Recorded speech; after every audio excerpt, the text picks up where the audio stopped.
Am I the a-hole for not sending Coworker my template after he basically used my stuff in a meeting and didn't mention I helped? I, 28 male, work on a small team, and there's a newer guy on our team. I'll call him Joe. We sit near each other, and our work overlaps a lot, so I've helped him out here and there. A few weeks ago, he asked me how I put together a weekly report we have to do. Over the years, I've made my own templates and developed a routine that makes it much faster. He asked if I could send him my template file.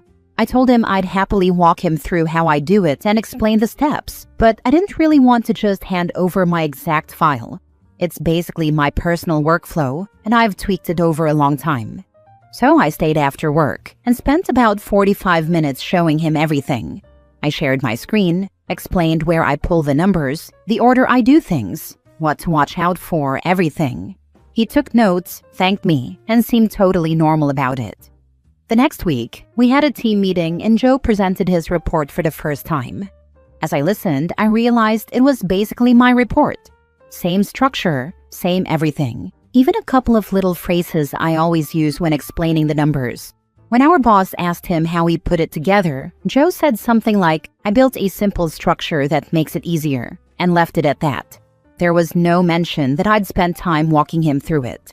After the meeting, I pulled him aside and said, "Hey, I'm glad it went well, but it felt weird hearing you use my exact structure and wording and not even mentioning that I helped you." He got defensive right away and said he didn't think he needed to credit anyone for help and that I was being insecure for even bringing it up. Since then, he's been asking again for the actual template file, saying things like, "It would save time," and "I already understand it anyway." I told him no and said I'd answer questions if he got stuck, but I wasn't sending him the file. Now he's been cold to me, and I've heard he's telling people I'm gatekeeping and trying to make him look bad. A couple of coworkers said I should just send it, because it's a team environment and it's not that deep. I don't want to be the difficult person, but I also feel like I already helped him a lot, and he showed me exactly how he's going to act with it. Am I the a-hole for refusing to send the template? Now for the top comments.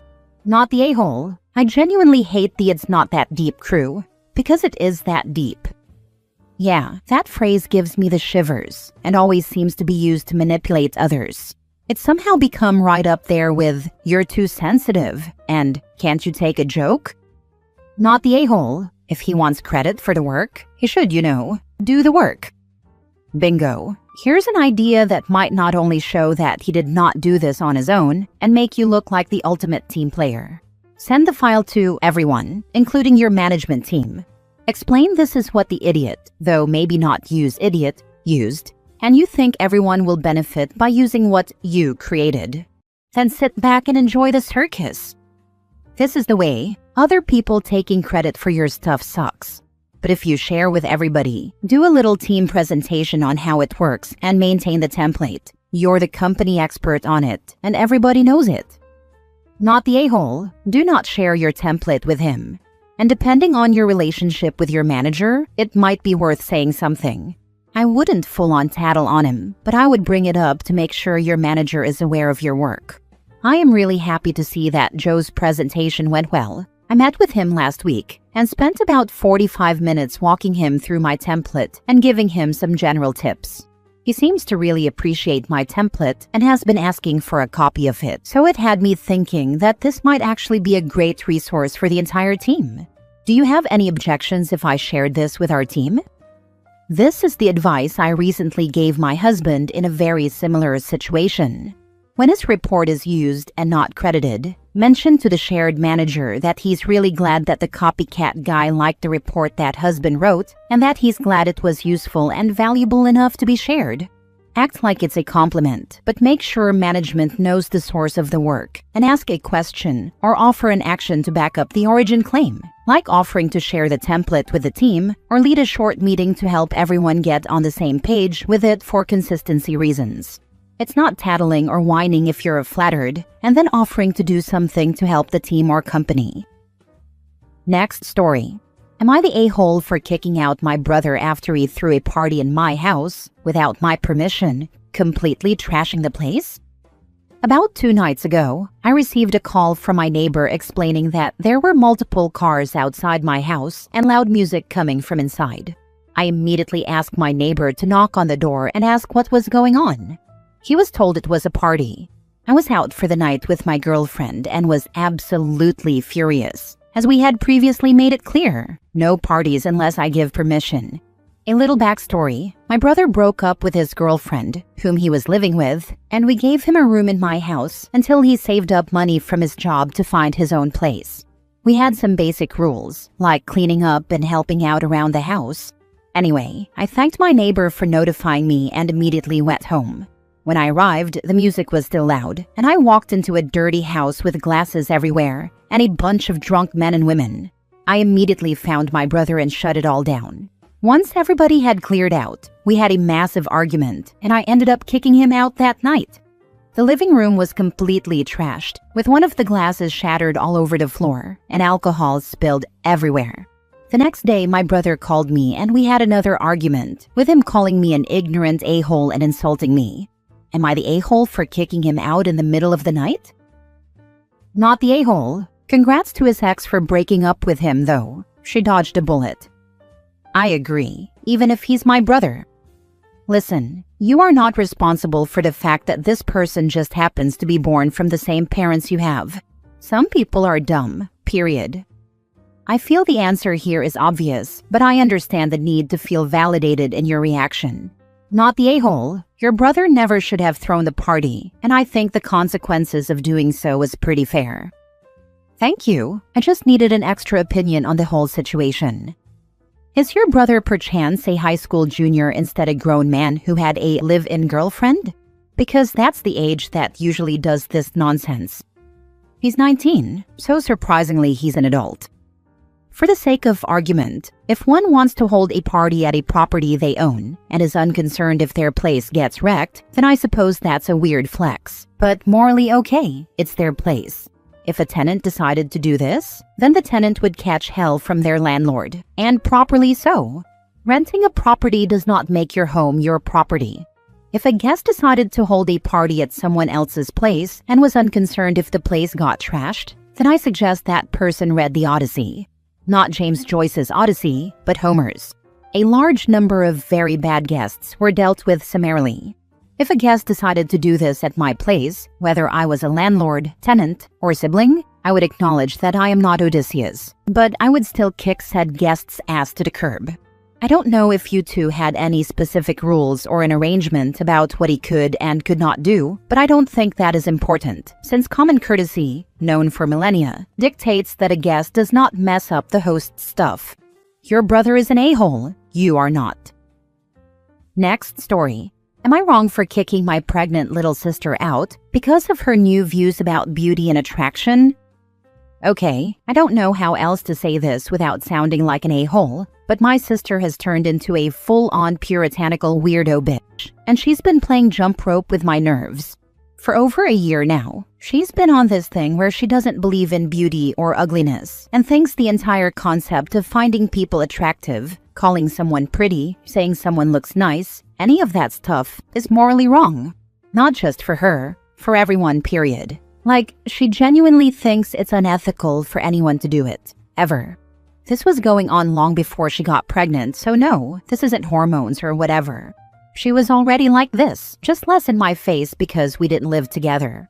Then she got pregnant. Her boyfriend kicked her out because she wants to keep the baby, and I let her stay with me because she's my little sister, and I didn't want her pregnant and homeless.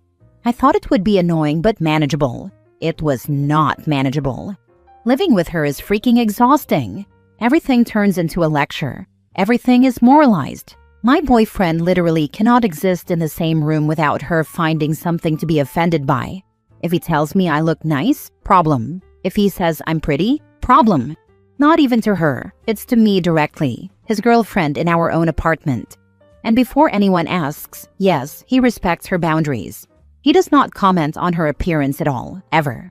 She still gets pissed because apparently the concept of someone being attracted to someone else is wrong. She's complained to me multiple times about him calling me pretty in front of her, like that's some kind of violation. She straight up told me it makes her uncomfortable that my boyfriend is attracted to me. Like, I don't know what the heck I'm supposed to do with that information. She also goes on these weird freaking rants about sex and desire, and how finding pregnancy beautiful is fetishistic and corrupt, which felt really pointed considering she is literally pregnant and living in my house. It's like living with a damn shaker.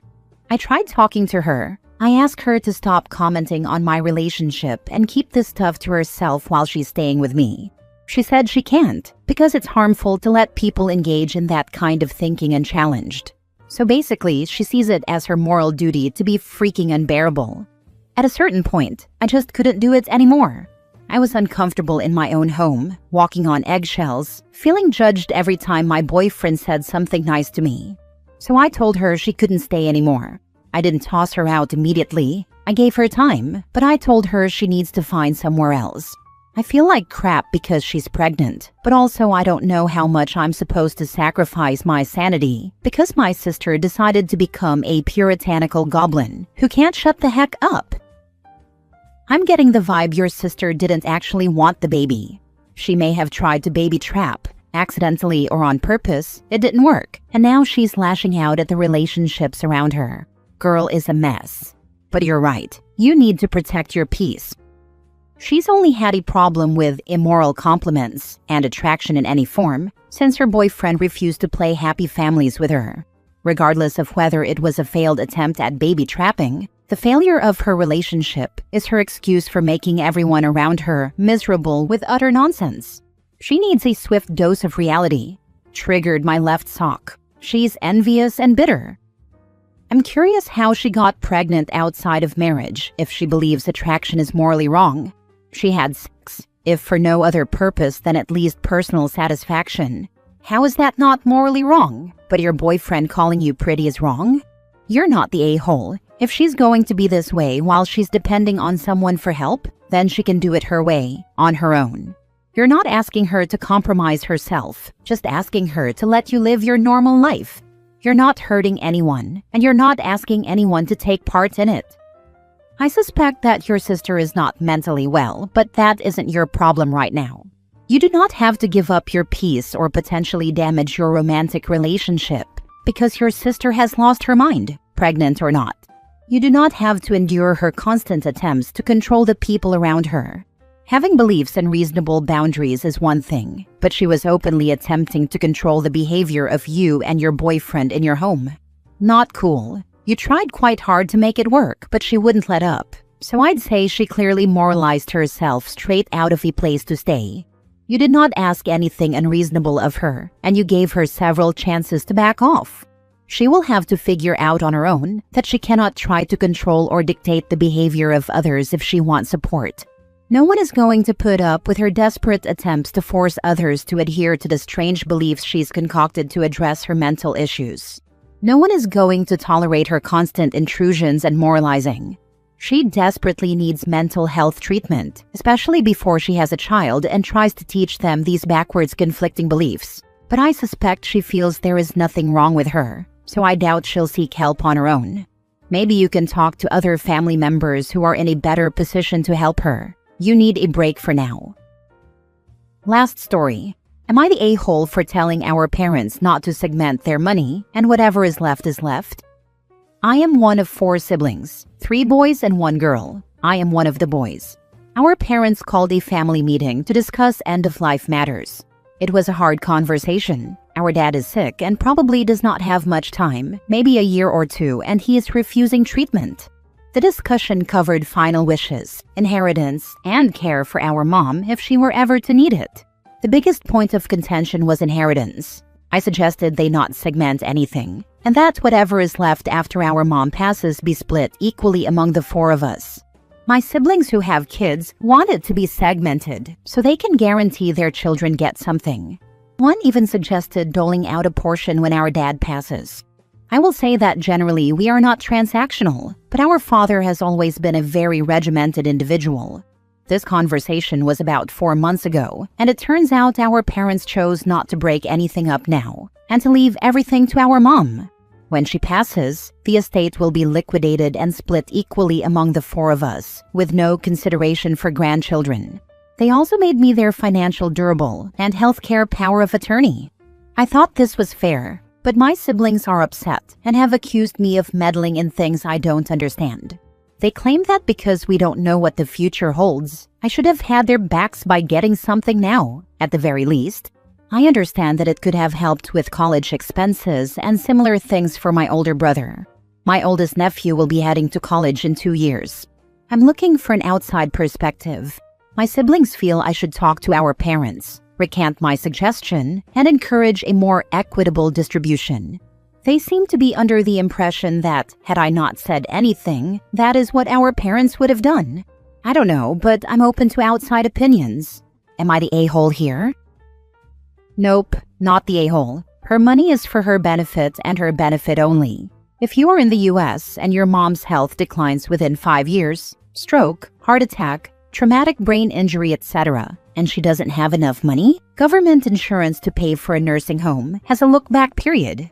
They will not pay if they see that assets or money were given away within 5 years, until the dollar amount of what was given away is spent toward the cost of care. In other words, you kids would have to pay back toward the nursing home bill whatever you were given early. I don't think inheritance would impact the 5-year look-back, but that is something to consider, and I will look into it.